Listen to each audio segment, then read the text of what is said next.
Well, don't expect an offensive shootout when Michigan collides with Florida in the second round of the NCAA tournament Saturday.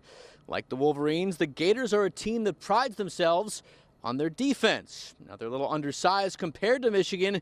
The Wolverines say they are not about to take them lightly. If you're thinking there's a familiar vibe for Michigan at the NCAA tournament, you are not going crazy. For the second year in a row, they will open things up with the Montana Grizzlies. Now, if you remember last year, Michigan won that game, but it wasn't easy as Montana got off to a really good start. While you could make the argument Michigan does not have a go-to scorer, they certainly have a couple of go-to leaders.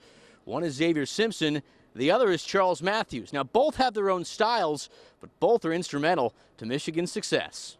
The Michigan Wolverines' quest for a three-peat at the Big Ten tournament is off to a great start. The Wolverines easily taking care of Iowa in the quarterfinals Friday in what was one of their better games all year. On Sunday, they'll play their third game in 3 days. Yes, they're tired. Yes, they're beaten up, but they're also chomping at the bit to play for a championship. Spartans will play in the early game at 12:30, and it appears they've caught a break. They will not have to play Indiana. That's a team they lost to twice this season. Instead, they'll play Ohio State. That's a team they beat twice this season. It is officially the end of the season for Michigan. You know, hanging out here poolside, I can't help but look back on the season that was. No, they didn't make it back to the NCAA championship game, but they did have another 30-win season, and they did make it 3 straight Sweet 16 appearances. It was a bad day to have a bad day. That was the phrase Michigan players kept saying after their Sweet 16 loss to Texas Tech Thursday.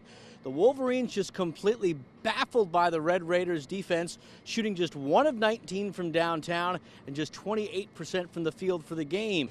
The Michigan Wolverines come into the NCAA tournament with more confidence than you'd think. Sure, they've lost 3 straight games to Michigan State, but they say that's behind them. Now it's a whole new season, and they're ready to get things started. There were plenty of positives to take from Michigan's first-round NCAA tournament victory over Montana Thursday, but at the very top of the list has to be the play of Charles Matthews. The Michigan senior finally back to his old self after missing time with that ankle injury. Against the Grizzlies, he scored 22 points. It was his highest point total in over a month.